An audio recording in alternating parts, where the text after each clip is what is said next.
Sa isang lumang monasteryo sa Portugal, ang lamig ng gabi ay lumulubog sa makapal na pader ng bato, habang ang mga kandila sa altar ay marahang kumikislap. Tahimik na nakatayo si Toms Almeida, isang batang seminarista, sa harap ng isang matandang pari na may hawak na isang kupas na aklat. Ang balat nito ay gasgas na sa paglipas ng panahon, at ang mga pahina ay tila puno ng mga lihim na bihirang mabasa ng ibang mata. Ito ang huling kopya ng tala ni Ermelcia. Mahina ngunit puno ng bigat ang tinig ni Padre Manuel habang iniaabot ito kay Toms. Maraming mga bagay tungkol sa rosaryo ang hindi lubos na nauunawaan ng nakararami. Ngunit sa loob ng aklat na ito makikita mo ang mga babala niya na hindi isinama sa mga formal na aral. Pinagmasdan ni Toms ang aklat. Narinig na niya ang pangalan ni Ermelcia mula pa sa kanyang pagkabata, isa sa 3 batang nakakita sa mahal na Birheng Maria sa Fátima.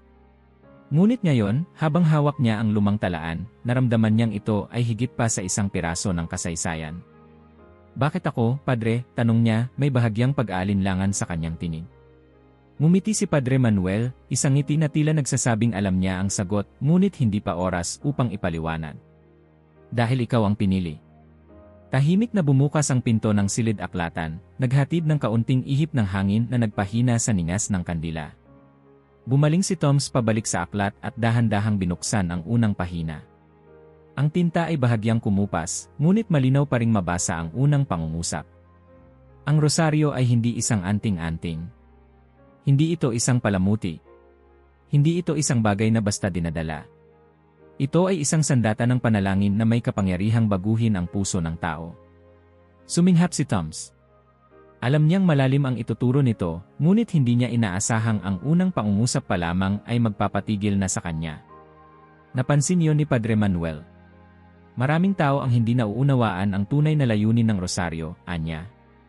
Ang ilan, ginagamit ito bilang proteksyon laban sa masama, ngunit hindi nila naintindihan na ang kapangyarihan nito ay hindi nagmumula sa mismong bagay, kundi sa panalangin na kasama nito. Pinagpatuloy ni Toms ang pagbabasa.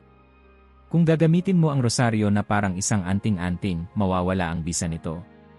Ang rosaryo ay hindi isang mahiwagang bagay na basta mo lang isusuot sa leg o isasabit sa kotse upang maiwasan ang sakuna. Ang tunay na proteksyon ay nagmumula sa taimtim na panalangin, hindi sa mismong pisikal na anyo ng rosaryo.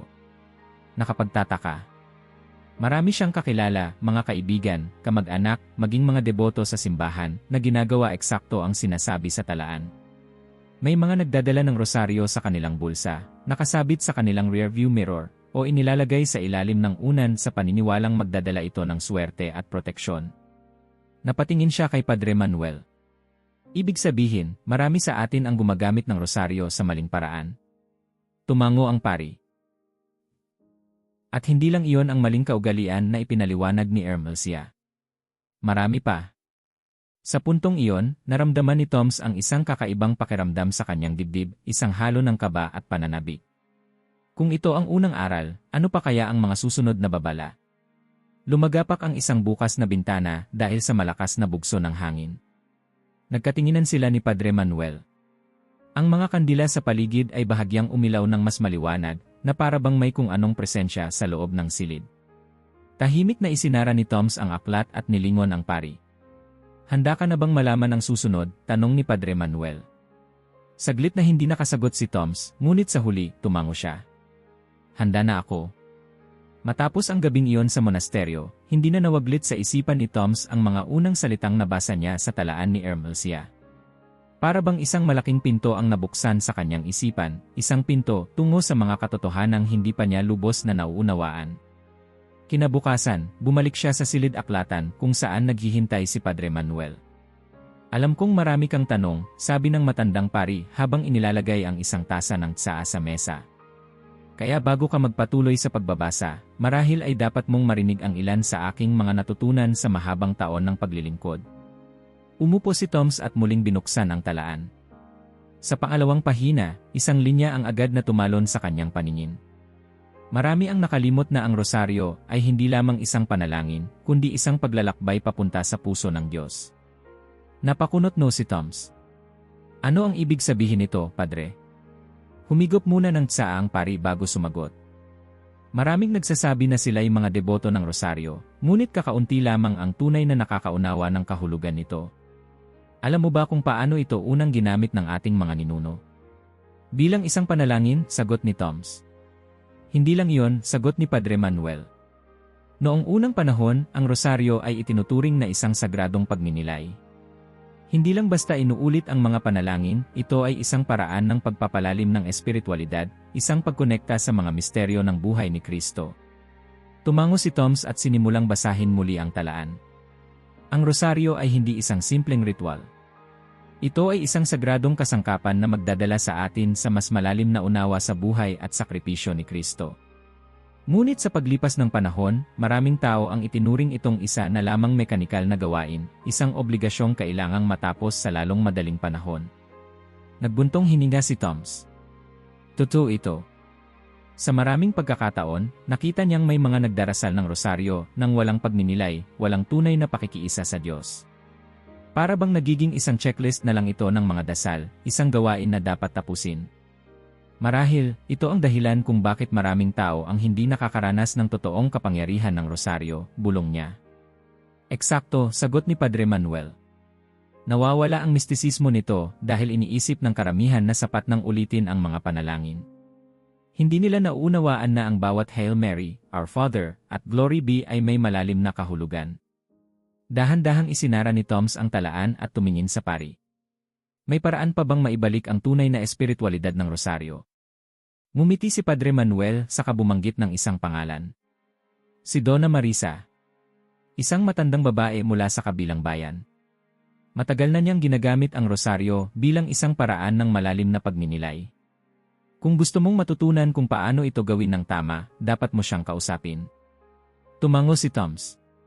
Kung may isang taong makakatulong sa kanya upang maunawaan ang nawalang mistisismo ng rosaryo, kailangan niyang puntahan ito.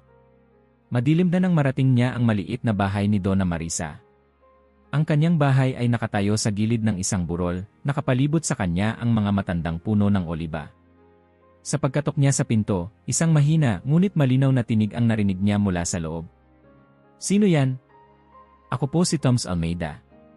Isa akong seminarista, sagot niya. Maya-maya, bumukas ang pinto at lumabas ang isang matandang babae na may maputing buhok at banayad na ngiti. Sa kabila ng kanyang edad, ang kanyang mga mata ay puno ng ningning na para bang isang taong nakakita na ng malalalim na hiwaga ng buhay. Toms, sabi niya, tinapik siya sa balikat at pinapasok. Matagal ko nang hinintay ang isang tulad mo. Nagulat si Toms. Po. Ngumiti si Donna Marisa at tinuro ang isang antigong rosaryo na nakasabit sa dingding. Noong kabataan ko, tulad mo rin ako. Akala ko, sapat na ang magdasal ng rosaryo ng paulit-ulit. Pero isang araw, may nangyari sa akin na nagbago ng lahat. Tumango si Toms, hinihintay ang kanyang kwento. Noon, nagkasakit ako ng malubha, patuloy ni Donna Marisa. Halos isang linggo akong hindi makakilos sa kama. Doon ko napagtanto na buong buhay ko pala, nagdarasal ako ng walang tunay na koneksyon sa Diyos. Inuulit ko lang ang dasal ng walang puso. Nakita ni Toms ang lungkot sa kanyang mga mata, ngunit kasabay nito ay may kakaibang kapayapaan sa kanyang mukha. Ngunit sa aking karamdaman, sa aking pinakamahinang sandali, doon ko natutunang tunay na manalangin. Isang gabi, sinubukan kong dasalin ang rosaryo pero sa pagkakataong iyon, hindi ko ito minadali.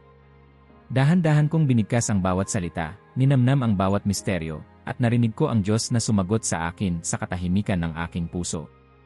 Tahimik si Toms. May kung anong init ang dumaloy sa kanyang katawan, isang damdaming hindi niya maipaliwanag.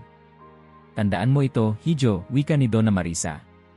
Ang rosaryo ay hindi para sa ating mga labi, ito ay para sa ating puso. Hindi mahalaga kung ilang beses mo itong nasabi, kundi kung paano mo ito isinapuso. Matagal bago nakasagot si Toms.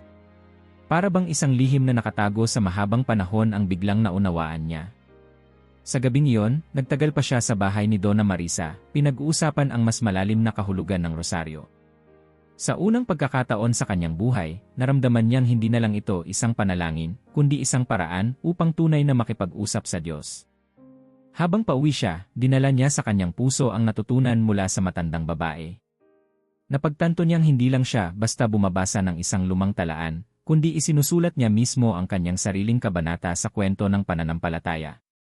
Hindi niya pa man natatapos ang tala ni Ermelsia, Ngunit alam niyang sa susunod na pagbukas niya nito, mas handa na ang kanyang puso. Pagsapit ng umaga, habang tinatamaan ng mapusyaw na liwanag ng araw ang lumang simbahan, muling binalikan ni Toms ang talaan ni Ermelcia. Mas maliwanag na ngayon ang kanyang isipan matapos niyang makausap si Donna Marisa kagabi.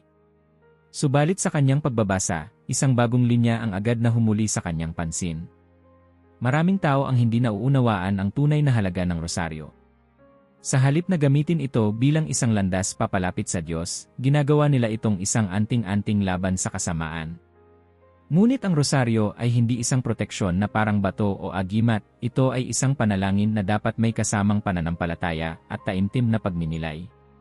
Napaisip si Toms. Ilang beses nang aba niyang nakita ang mga tao na may hawak na rosaryo, ngunit hindi naman talaga ito ginagamit sa panalangin. Nakakabit sa mga salamin ng kotse, isinusuot sa liig na parang kwintas, inilalagay sa ilalim ng unan upang iwasan ang bangungot, parang naging isang pamahiin na lang ito kaysa isang banal na debosyon. Nagdesisyon siyang pumunta sa bayan upang makausap ang ilang tao at tuklasin kung gaano kalalim ang paniniwala nila sa rosaryo. Sa gitna ng abalang pamilihan, narinig ni Toms ang pag-uusap ng dalawang matandang babae na tila abala sa pagpili ng prutas. Alam mo ba, inang, bulong ng isa. Nailagay ko na ang rosaryo sa loob ng bag ng apo ko. Sigurado akong hindi siya mapapahamak sa biyahe niya papuntang Lisbon. Napakunot no si Toms. Nilapitan niya ang dalawang ginang at magalang na nagtanong. Paumanhin po, maaari ko ba kayong tanungin tungkol sa inyong paniniwala sa rosaryo? Napatingin ang dalawang babae sa kanya, at nang makita ang suot niyang kasuotan bilang isang seminarista, tila hindi sila nag-atubiling sumagot. Aba, Hijo, ano pang aba ang dahilan ng rosaryo kundi proteksyon, sagot ni Inang Teresa. Kapag dala mo ito, hindi ka maaksidente. Hindi ka masasaktan. Pero po, sinubukan niyang ipaliwanag, hindi ba't ang kapangyarihan ng rosaryo ay nasa panalangin mismo, hindi sa mismong bagay? Napatawa ang isa pang ginang, si Aling Petra. Naku, Hijo. Noon pa man, ang lola ko ay laging may dalang rosaryo sa kanyang bulsa. Sabi niya, kapag dala mo ito, hindi ka maliligaw ng landas. At totoo naman, hindi siya naligaw kahit kailan. Napakamot ng ulo si Toms. Ngunit nagdarasal po ba kayo ng rosaryo araw-araw? Nagkatinginan ang dalawa bago sumagot. Hindi naman araw-araw, Hijo, sagot ni Inang Teresa. Kapag may bagyo lang o kapag may sakit ang isa sa pamilya, saka lang namin dinadasal. May kung anong bigat sa dibdib ni Toms. Alam niyang hindi niya maaaring pilitin ang mga tao na agad magbago ng pananaw, ngunit ramdam niya na isang malaking pagkakamali ang nakatanim sa kultura, ang paniniwalang ang rosaryo ay isang uri ng agimat, imbes na isang landas ng pananampalataya. Sa kanyang paglalakad pabalik sa simbahan, nadaanan niya ang isang maliit na tindahan ng mga relihiyosong paninda.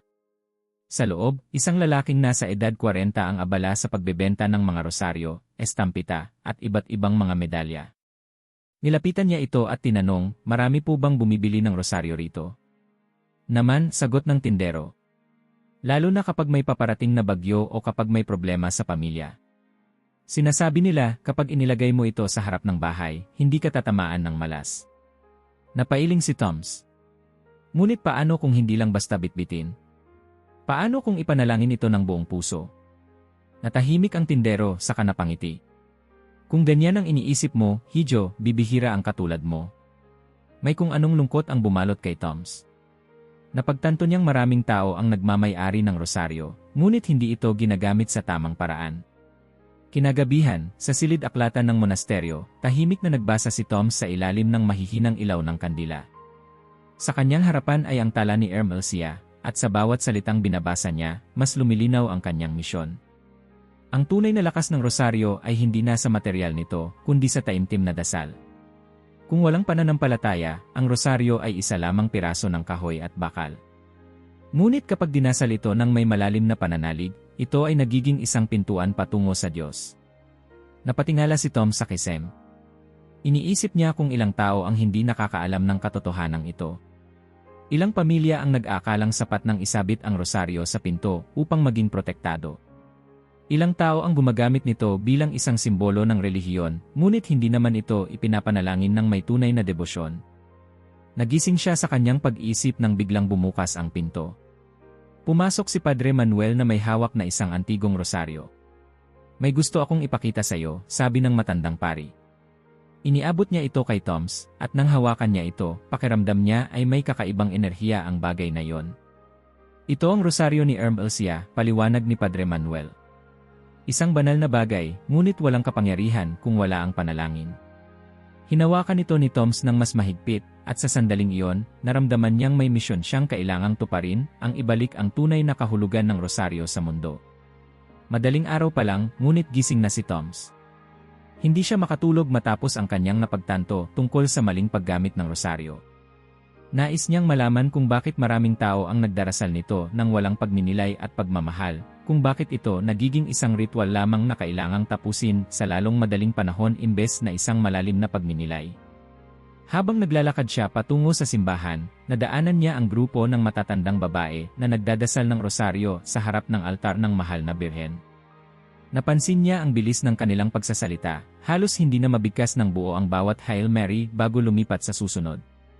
Para bang nagmamadali silang matapos. Naupo siya sa isang sulok at pinakinggan ang kanilang ritmo. Aba Ginoo Maria, napupuno ka ng grasya. Santo Maria, Ina ng Diyos, ipanalangin mo kaming makasalanan. Halos magkapatong-patong ang mga salita, tila hindi na ito isang taimtim na panalangin, kundi isang bagay na gustong matapos agad.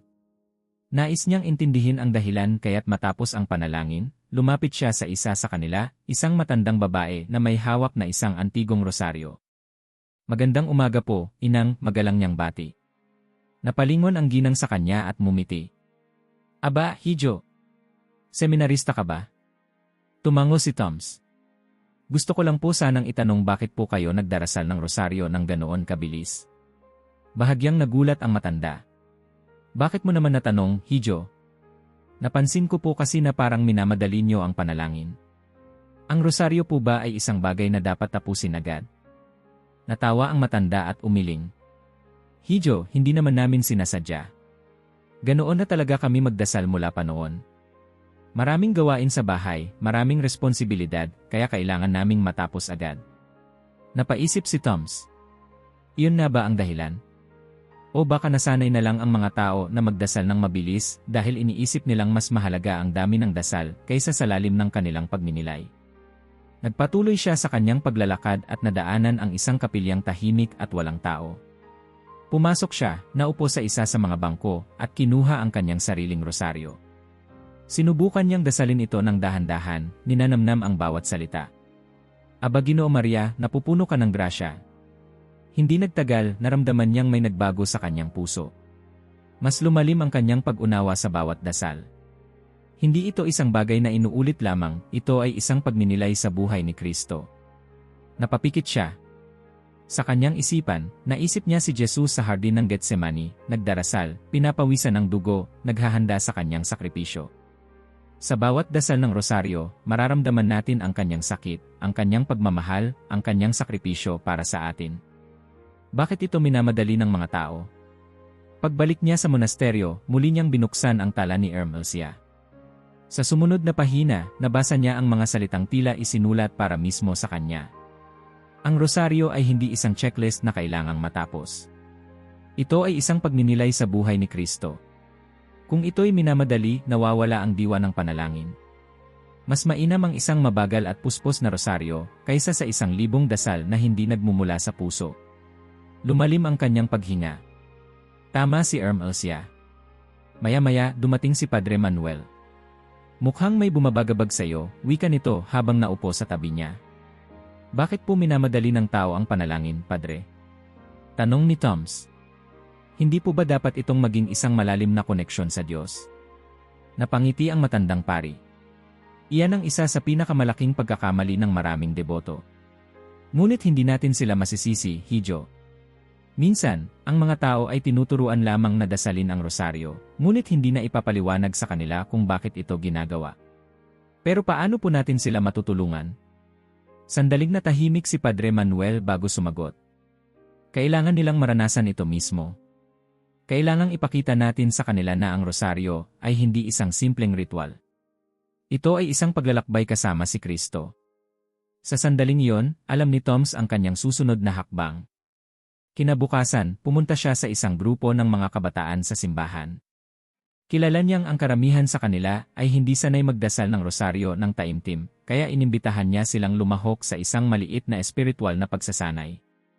Bakit mo gustong magdasal ng rosaryo kasama namin, kuya? Tanong ng isa sa kanila. Dahil gusto kong ipakita sa inyo kung paano ito maging isang makapangyarihang panalangin, sagot niya. Pinaupo niya ang mga kabataan sa paligid ng isang bilog at hiniling sa kanila na huminga ng malalim. Sa pagkakataong ito, paliwanag niya, hindi natin mamadaliin ang dasal. Sa bawat Hail Mary, isaisip natin ang buhay ni Kristo.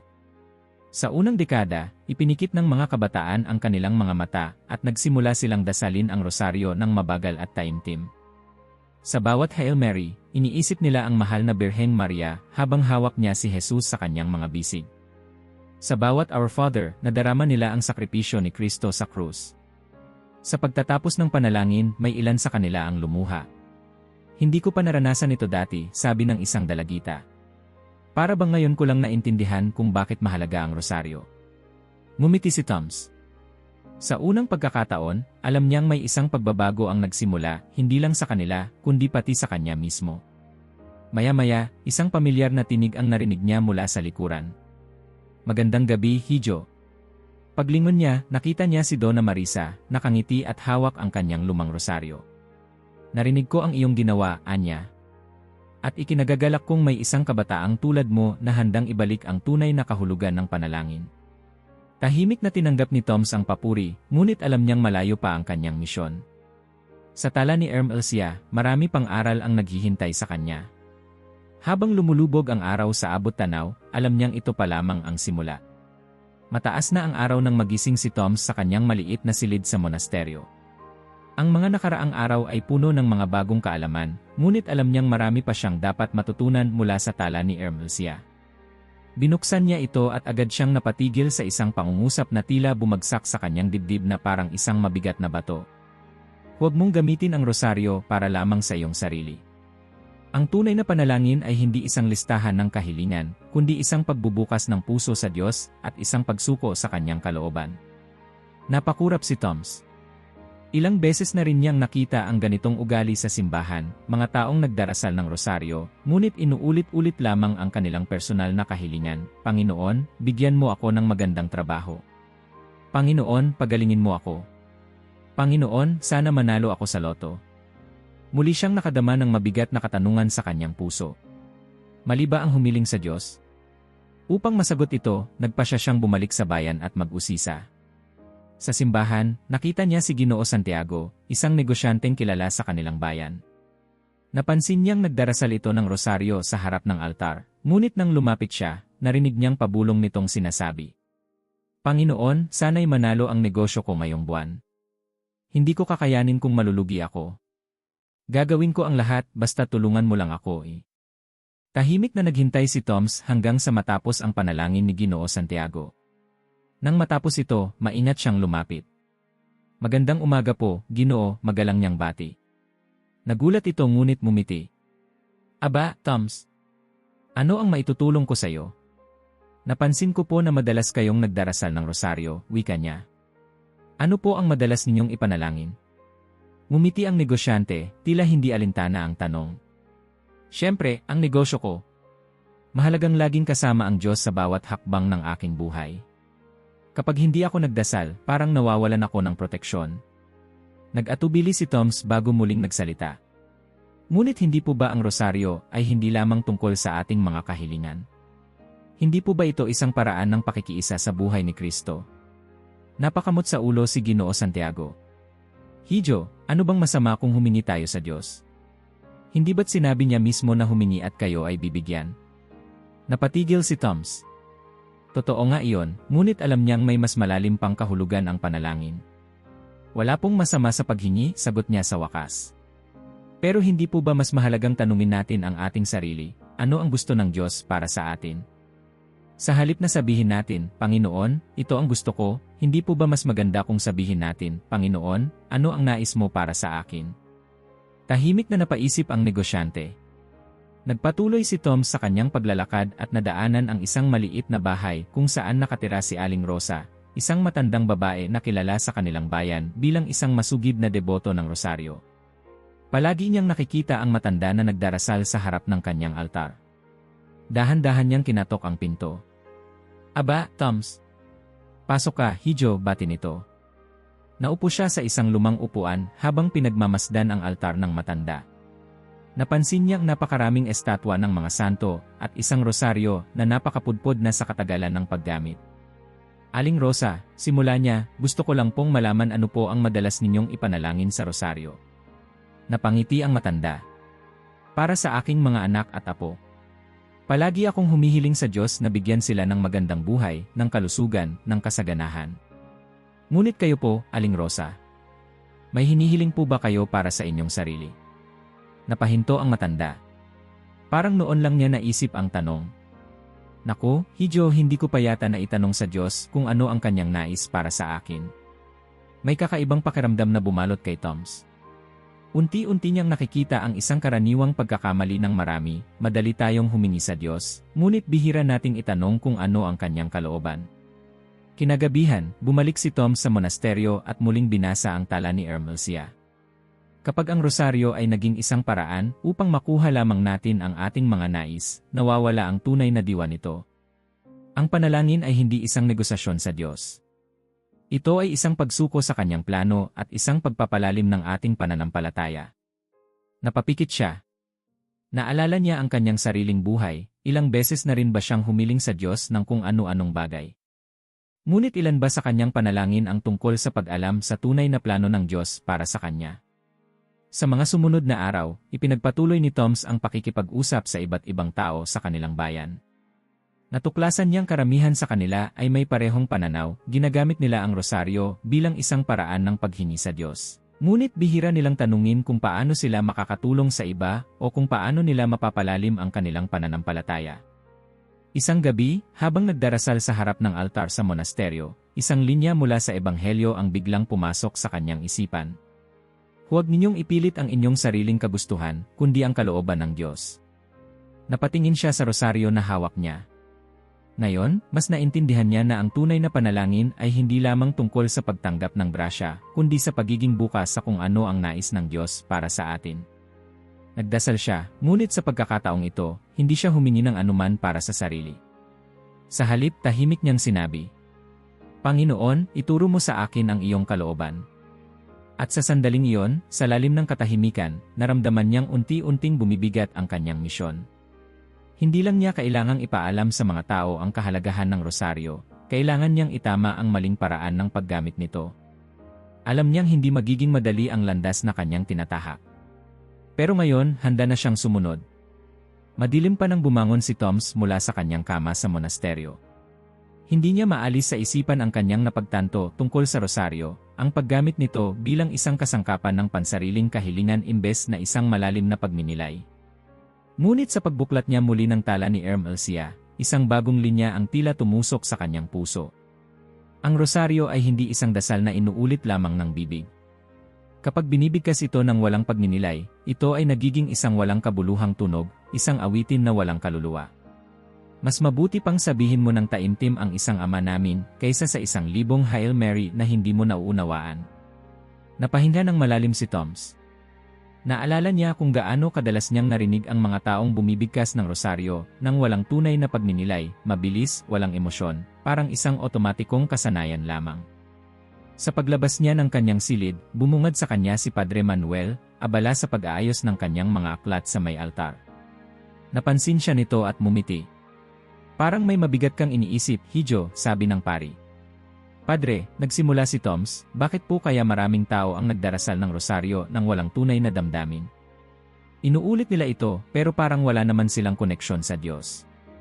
Tumango ang pari, parang hindi na bago sa kanya ang tanong na yon. "Maraming dahilan, Hijo. Ang iba'y nasanay na lang. Ang iba naman ay hindi talaga nauunawaan ang kahulugan ng bawat misteryo. Ngunit ang pinakamalaking dahilan ay hindi nila alam kung paano magdasal mula sa puso. Paano po natin sila matutulungan?" "May isang taong dapat mong makilala," sagot ni Padre Manuel. Isang lalaking minsang nagdasal ng rosaryo nang walang kabuluhan, ngunit ngayon ay natutunan kung paano ito maging isang tunay na koneksyon sa Diyos. Napadpad si Tom sa isang lumang kapilya sa gilid ng bayan. Dito nakatira si Ginoong Rafael, isang dating sundalo na kilala sa kanyang malalim na pananampalataya. Nang makita siya ng matanda, agad siyang pinapasok sa loob ng bahay. "Ano ang sadya mo, Hijo?" tanong ni Rafael habang naglalagay ng tsaa sa tasa ni Toms. "Gusto ko pong malaman kung paano naging makabuluhan para sa inyo ang rosaryo," diretsong sagot ni Toms. Napatigil si Rafael. Tumitig ito sa kanyang sariling rosaryo na nakasabit sa dingding. "Noon, Hijo, nagdarasal ako ng rosaryo araw-araw pero hindi ko ito nararamdaman," malungkot niyang sinabi. "Isang ritual lamang ito para sa akin. Inuulit ko lang ang mga panalangin para matapos agad. Para bang sinasabi ko ang mga salita pero hindi ko naman nauunawaan." "Ano po ang nagbago?" Huminga ng malalim si Rafael bago nagpatuloy. "Noong ako'y sundalo, nadestino ako sa isang malayong lugar. Isang gabi, habang kami nasa gitna ng isang matinding labanan, nakulong ako sa isang sirang gusali. Walang paraan upang makatakas. Nasa pagitan ako ng buhay at kamatayan." Napatingin si Tom sa kanya, nakikinig ng mabuti. "Sa oras na yon, wala akong magawa kundi magdasal. Hawak ko ang rosaryo ko, pero sa unang pagkakataon, hindi ko ito minadali. Isa-isa kong sinabi ang mga dasal, ninanamnam ko ang bawat salita. Doon ko naunawaan na hindi ito tungkol sa dami ng inuulit mong panalangin, kundi sa lalim ng iyong pananalangin." Napayuko si Toms. "Iyon po ba ang kulang sa karamihan sa atin?"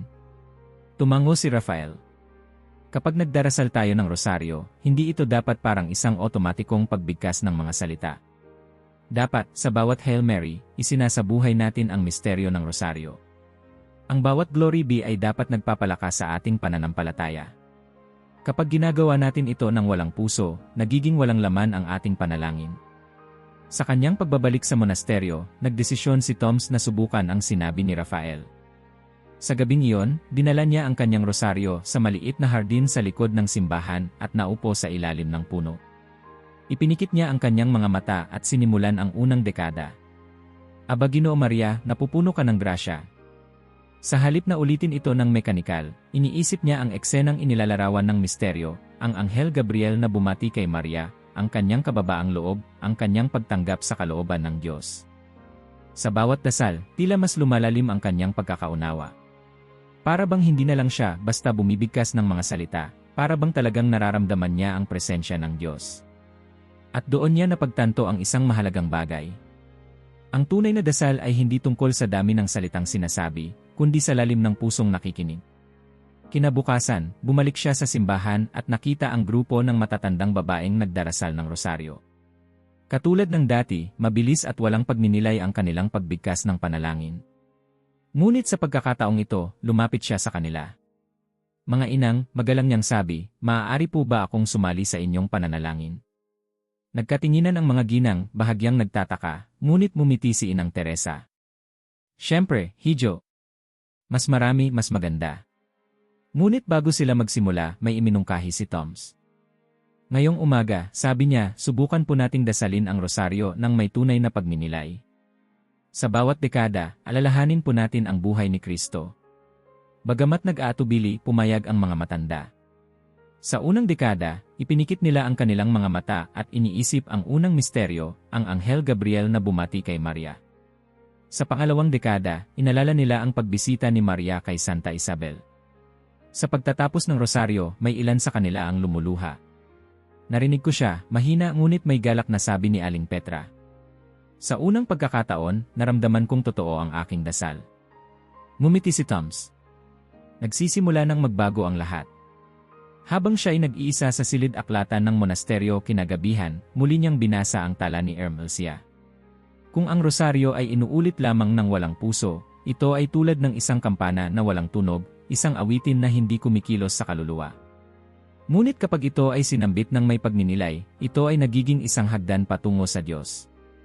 Isinara niya ang talaan, at sa loob ng kanyang puso, alam niyang mas naiintindihan na niya ngayon ang tunay na ibig sabihin ng panalangin. Hindi ito tungkol sa kung gaano karami ang ating dasal, kundi kung gaano natin ito isinasa puso. At sa sandaling iyon, alam niyang handa na siyang ibahagi ang kanyang natutunan sa mas marami pang tao. Mataas na ang araw nang muling bumalik si Tom sa simbahan. Matapos ang kanyang karanasan sa pananalangin kasama ang mga matatanda, nadama niyang mas lumalim ang kanyang pag-unawa sa rosaryo. Ngunit alam niyang may isang bahagi pa rin siyang hindi ganap na nauunawaan, ang mga misteryo ng rosaryo. Sa pagbuklat niya ng tala ni Erm Elsia, agad niyang nabasa ang isang linya na nagpatigil sa kanya. Ang mga misteryo ng rosaryo ay hindi lamang mga kwento mula sa Biblia. Ang mga ito ay isang imbitasyon upang maranasan ang buhay ni Kristo, hindi lang sa isipan, kundi sa ating puso at kaluluwa. Napahinga siya ng malalim. Alam niyang hindi sapat ang pagbigkas ng panalangin, kailangan niyang tunay na ipamuhay ang misteryo ng rosaryo. Ngunit paano? Nagdesisyon siyang puntahan ang isang taong maaaring makatulong sa kanya. Dinala siya ng kanyang mga paa sa isang lumang monasteryo sa burol ng bayan, kung saan nakatira si Padre Esteban, isang matandang monghe na kilala sa kanyang malalim na pagninilay sa rosaryo. Nang marating niya ang kapilya, tahimik niyang natagpuan ang matanda na nakaluhod sa harap ng altar, hawak ang kanyang lumang rosaryo. Padre Esteban, magalang nabati ni Toms. Dahan-dahang iminulat ng matanda ang kanyang mga mata at mumiti. Ano ang sadya mo, Hijo? Umupo si Tom sa tabi ng monghe. Gusto ko pong maunawaan ang mga misteryo ng rosaryo, hindi lang bilang bahagi ng dasal, kundi bilang isang totoong karanasan. Tumango si Padre Esteban. Iyan ang isa sa pinakamalalim na lihim ng rosaryo, Hijo, sagot niya. Ngunit hindi mo ito maintindihan ng buo kung hindi mo ito mararanasan sa iyong sariling buhay. Naguluhan si Toms. Paano ko po ito mararanasan? Ngumiti ang monghe. Simulan natin sa unang misteryo. Sa loob ng sumunod na oras, dinala ni Padre Esteban si Toms sa isang paglalakbay ng pagninilay gamit ang rosaryo. Sa misteryo ng pagpapahayag ng anghel kay Maria, pinapikit siya ng monghe at hiniling na isalarawan ang eksena sa kanyang puso. Isipin mo si Maria, sabi ni Padre Esteban. Isang dalagang walang kamuwang-muwang sa magiging tadhana niya. Ngunit sa sandaling lumapit ang anghel at sinabi ang balita, hindi siya nagduda. Sinabi niyang, sa Diyos, kahit hindi niya alam kung ano ang mangyayari. Tahimik na nakikinig si Toms, ngunit sa kanyang puso, isang matinding damdamin ang bumalot sa kanya. Ilang beses ba siyang nag-atubiling tanggapin ang misyon na ibinigay sa kanya? Ilang beses niyang tinanong ang Diyos, sa halip na basta magtiwala. Napatayo siya at naglakad papunta sa altar. Padre, ngayon ko lang po tunay na naintindihan. Tumango ang monghe. Ngunit hindi pa tayo tapos. Sa misteryo ng pasyon ni Kristo, dinala siya ni Padre Esteban sa hardin sa likod ng monasteryo. Nakikita mo ba ang punong ito? Tanong ng monghe habang itinuturo ang isang matandang punong oliba. Opo, sagot ni Toms. Dito mo ipikit ang iyong mga mata. At sa loob ng iyong puso, ilagay mo ang iyong sarili sa hardin ng Getsemani. Napalunok si Toms ngunit sumunod siya. Isinara niya ang kanyang mga mata, at bigla niyang naramdaman ang isang bigat na hindi pa niya kailanman naramdaman.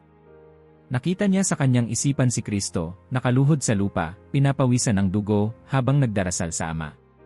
Narinig niya ang boses ni Jesus, puno ng sakit at pag-aalinlangan. Ama, kung maaari, ipasa mo sa akin ang kalis na ito. Ngunit hindi ang aking kalooban ang masunod, kundi ang sayo.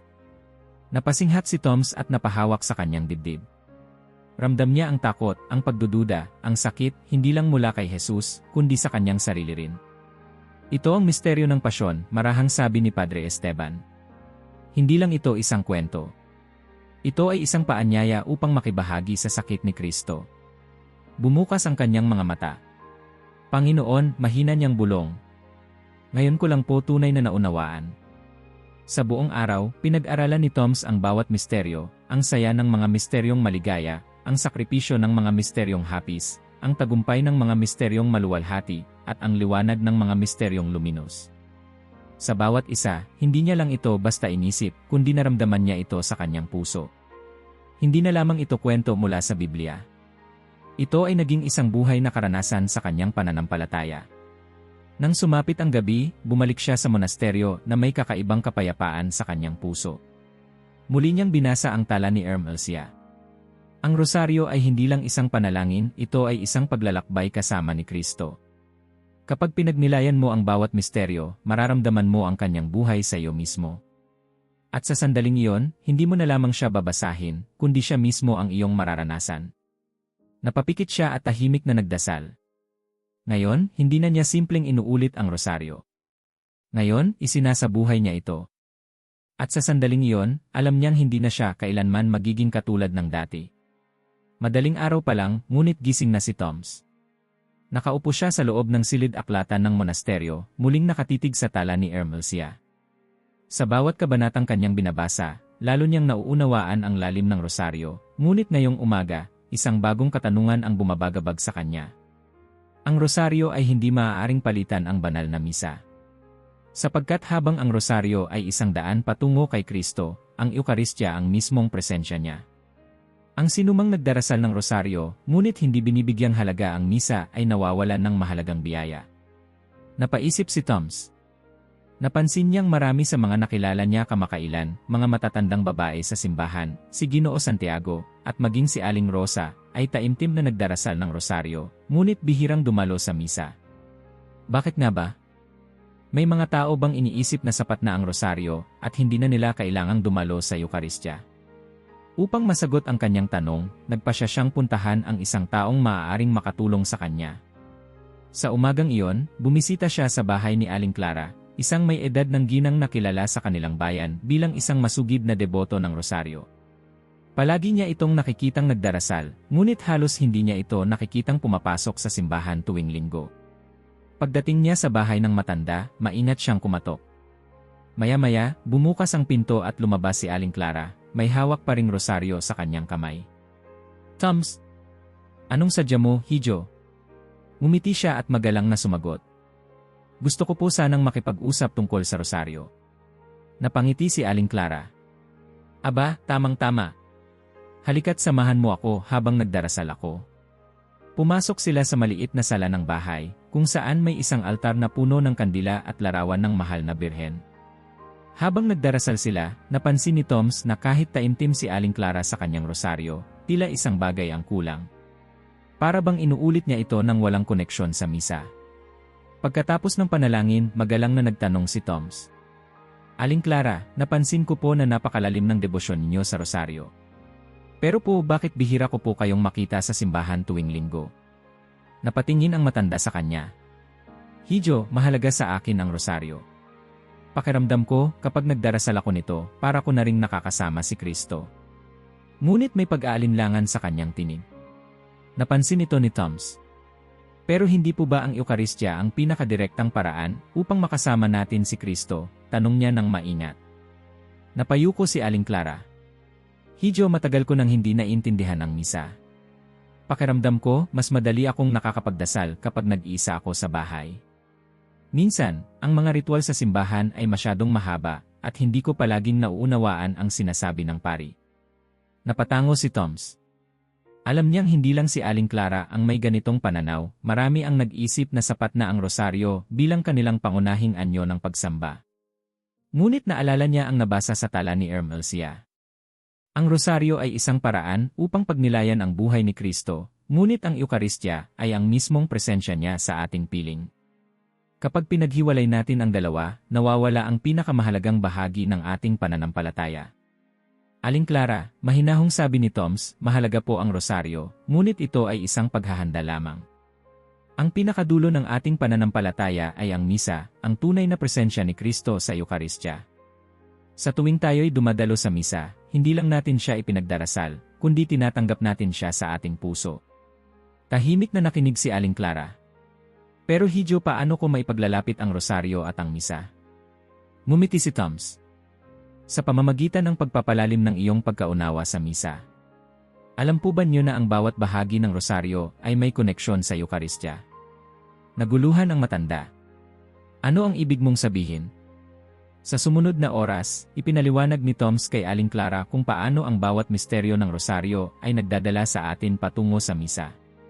Sa misteryo ng pagpapahayag ng anghel kay Maria, ipinapaalala sa atin ang ating paniniwala sa salita ng Diyos, katulad ng ating pagtanggap sa Ebanghelyo tuwing misa. Sa misteryo ng huling hapunan, makikita natin ang institusyon ng Eukaristya, ang pinakapuso ng banal na misa. Sa misteryo ng muling pagkabuhay ni Kristo, ipinapakita ang kaganapan ng misa, na hindi lamang ito isang alaala ng kanyang sakripisyo, kundi isang pagdiriwang ng kanyang tagumpay. Habang nakikinig si Aling Clara, unti-unti niyang naunawaan ang koneksyon. "Ibig mong sabihin, Hijo, kapag nagdarasal ako ng rosaryo, hindi lang ako basta nag-iisa kasama si Kristo, hinahanda ko rin ang sarili kong puso upang siya ay tanggapin sa misa. Tumango si Toms. Po. At kapag tayo'y tumatanggap ng Eukaristya, lalo nating naintindihan ang kahulugan ng rosaryo, sapagkat ang mga misteryo nito ay natutupad sa loob ng misa. Natahimik si Aling Clara. Sa kanyang mga mata, nakita ni Toms ang pagbabago, ang isang debotong matagal nang nagdarasal, ngunit ngayon palang tunay na naunawaan ang koneksyon ng kanyang pananalangin sa pinakapuso ng pananampalataya. Kinabukasan, dumalo si Toms sa misa at laking gulat niya nang makita si Aling Clara na pumasok sa simbahan. Sa unang pagkakataon sa maraming taon, nakaupo ito sa harapan, taimtim na nakikinig sa bawat bahagi ng liturhiya. At nang dumating ang sandali ng pagtanggap ng Eukaristya, lumuhod ito at tumanggap ng katawan ni Kristo nang may luha sa kanyang mga mata.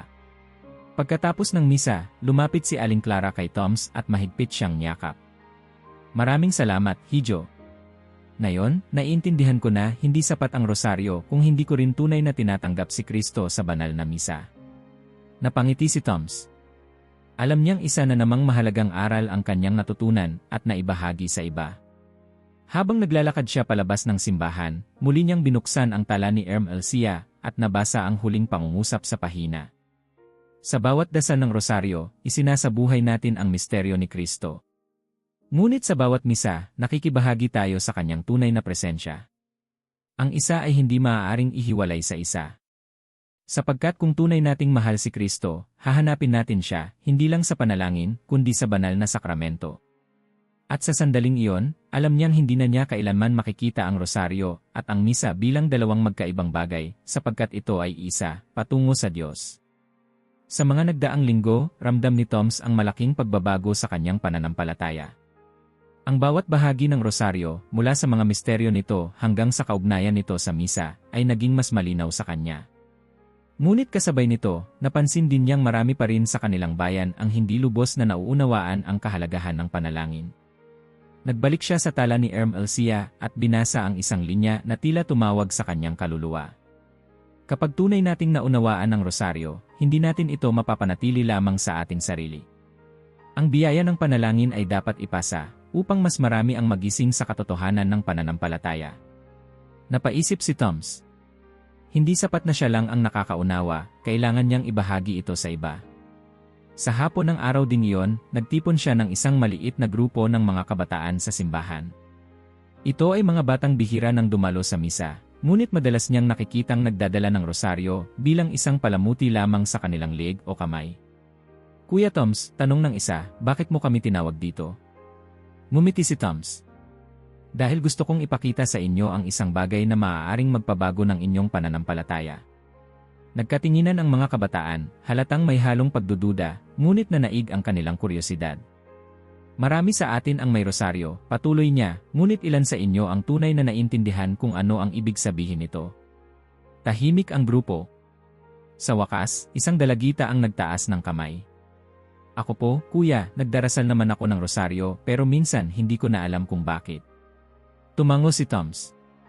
At hindi ka nag-iisa. Marami ang nagdarasal nito dahil nakasanayan lang, hindi dahil naintindihan nila ang ibig sabihin ng bawat panalangin. Lumapit siya sa altar at inilabas ang kanyang sariling rosaryo. Ngunit ngayong hapon, gusto kong subukan nating dasalin ito sa ibang paraan. Sa unang dekada ng rosaryo, hiniling ni Tom sa lahat na pumikit at isalarawan ang eksenang kanilang ipinapanalangin. Habang binibigkas nila ang unang misteryo, ang pagpapahayag ng anghel kay Maria, hiniling niya sa kanila na isipin ang takot at pananampalataya ni Maria nang tanggapin niya ang plano ng Diyos. Tahimik ang lahat. Ang dating mabilis at mekanikal nilang pagbibigkas ng dasal ay naging mabagal, malalim at puno ng kahulugan. Sa ikalawang misteryo, ang pagbisita ni Maria kay Santa Isabel, ipinaalala niya kung paano ang bawat panalangin ay isang paanyaya upang magmahal ng kapwa, isang pagsasabuhay ng kabutihan sa iba. Naramdaman ni Toms ang bigat ng espiritual na presensya sa loob ng simbahan. May isang bagay na gumagalaw sa kanilang puso, isang bagay na hindi nila panaramdaman noon. Sa pagtatapos ng pagdarasal, isang binatilyo ang biglang bumulong. Kuya, ngayon ko lang po talaga naramdaman ang Diyos. Nagulat si Toms. Nakita niya ang namumuong luha sa mata ng bata, pati na rin sa iba pang kabataan sa paligid. Bakit ngayon lang? Tanong ni Toms. Dahan-dahang tumango ang binatilyo. Dahil ngayon ko lang talagang inintindi at isinapuso ang aking panalangin. At sa sandaling iyon, alam ni Toms na ang kanilang espiritual na paggising ay nagsimula na. Sa mga sumunod na araw, kumalat sa buong bayan ang pagbabago sa grupo ng mga kabataan. Ang mga dati walang interes sa panalangin ay biglang naging masigasig sa pagsisimba at pagdarasal ng rosaryo, hindi lang dahil sa tradisyon, kundi dahil tunay na nilang nauunawaan ito. Ngunit hindi lahat ay natuwa. Isang hapon, habang naglalakad si Toms papunta sa monasteryo, biglang lumapit sa kanya si Ginoo Santiago, ang negosyanteng nakilala niya noon na ginagamit ang rosaryo bilang isang anting-anting.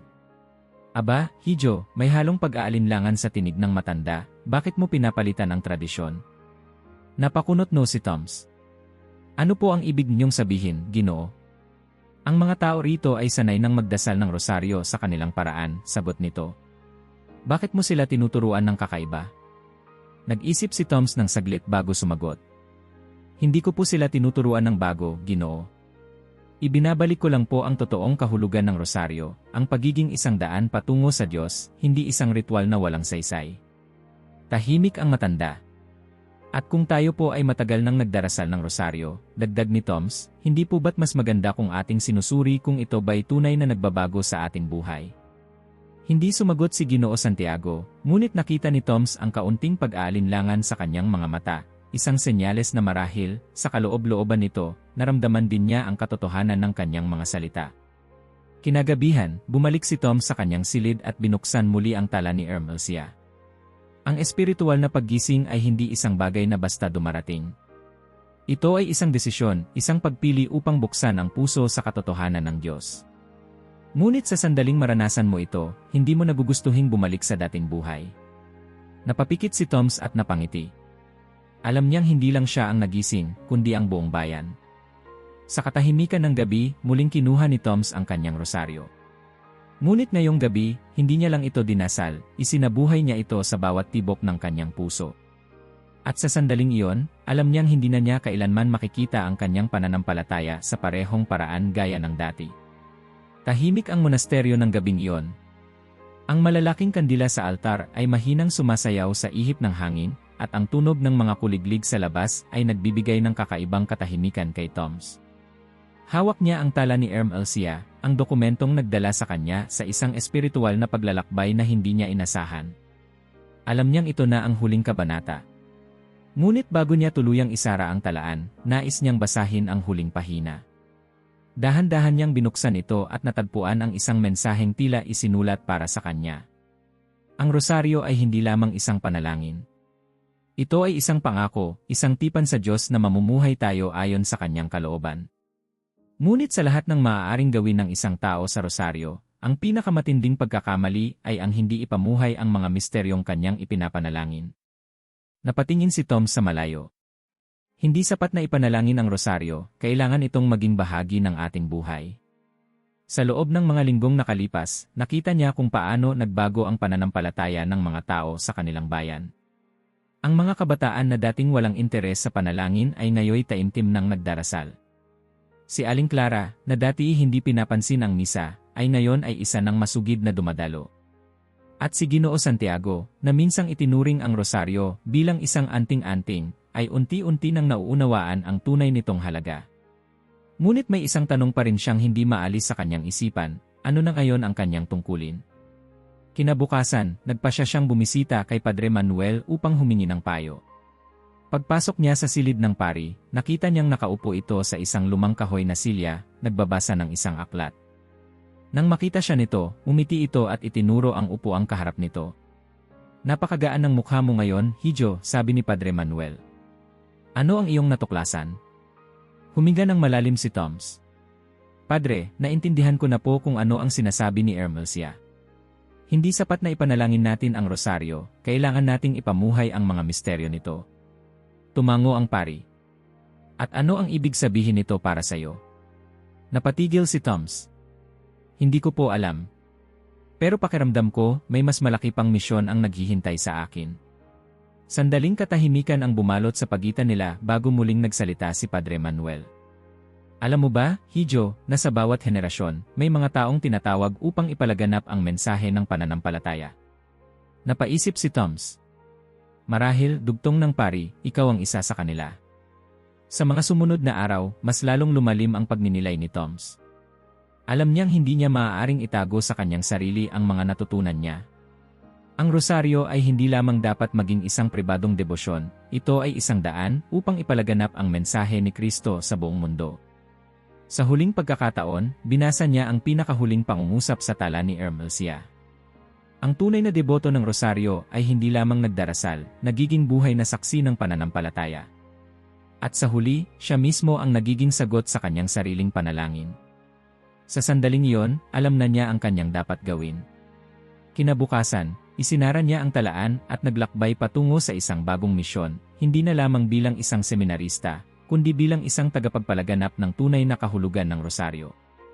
Sa bawat hakbang niya sa bagong daan, hawak niya ang rosaryo, hindi na bilang isang panalangin lamang, kundi bilang isang buhay na katotohanan.